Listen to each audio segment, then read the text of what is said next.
پریز God once again dear students, خداوند کا بےحد شکر گزار ہیں کہ آج ہم باقاعدہ چیپٹرز کے ساتھ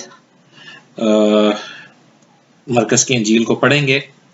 میں پھر بھی جو تعارف ہے، ایک مختصر جو حوالوں کا تعارف ہے ان کے لیے میں آج آپ کے ساتھ سٹارٹ کریں گے ہم، تاکہ ہم اپنے تسلسل کو جو ہم نے پچھلے 3 لیکچرز میں سیکھا ہے، آج ہمارا 4تھ لیکچر ہے۔ اس 4تھ لیکچر میں ہم اس تعارف کے ساتھ اپنے جو ہمارے حوالہ جات ہیں ان کو ہم دیکھیں گے اور سیکھیں گے کہ مرکز کی انجیل میں ہمیں کن کن ٹاپکس پر بتایا گیا ہے۔ پریز گاڈ، ہاللیلویہ۔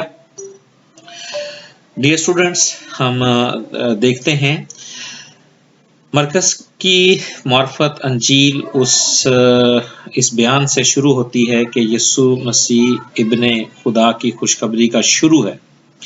یسوع کو ایک سرگرم عمل اور با اختیار شخص کی صورت میں پیش کیا گیا ہے۔ مرکز کی انجیل میں اس نے یعنی کہ یسوع نے تعلیم دینے میں، بدروحوں پر اور لوگوں کے گناہ معاف کرنے میں اس کا اختیار نظر آتا ہے۔ یسوع کا اختیار ہمیں نظر آتا ہے۔ یسوع اپنے آپ کو ابن آدم کہتا ہے، جو اس لیے آیا کہ اپنی جان دے کر لوگوں کو گناہوں سے آزاد کرے۔ پریز گاڈ، ہاللیلویہ۔ ڈیئر اسٹوڈنٹس، ہم آگے دیکھتے ہیں کہ مرکز یسوع کے حالات کو سیدھے سادے مگر پر زور انداز میں پیش کرتا ہے۔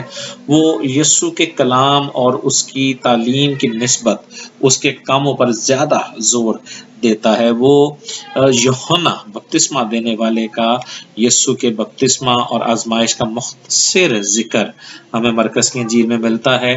اس مختصر تمہید کے بعد وہ فوراً یسوع کی تعلیم دینے اور شفا دینے کی خدمت کا حال لکھتا ہے۔ جو وقت گزرتا ہے ڈیئر اسٹوڈنٹس، یسوع کے پیروکار اسے بہتر طور سے جاننے اور سمجھنے لگتے ہیں، مگر اس کے دشمنوں کے غصے میں شدت آتی جاتی ہے۔ یسوع کے دشمنوں میں شدت آتی جاتی ہے۔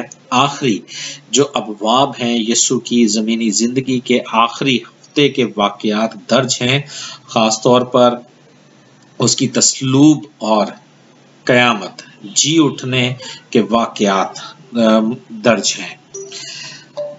جو کتاب کا خاکہ رہے گا پہلے باب سے لے کر آخری باب تک، اس میں جو اہم چیزیں ہیں وہ ہیں خوشخبری کا شروع، گلیل میں یسوع کی اعلانیہ خدمت، گلیل سے یروشلم میں آمد، یروشلم اور اس کے گرد و نواح میں آخری ہفتہ، یسوع کا مردوں میں سے جی اٹھنا، جی اٹھنے کے بعد یسوع کے ظہور اور صعود کا ذکر ہم اس میں دیکھیں گے۔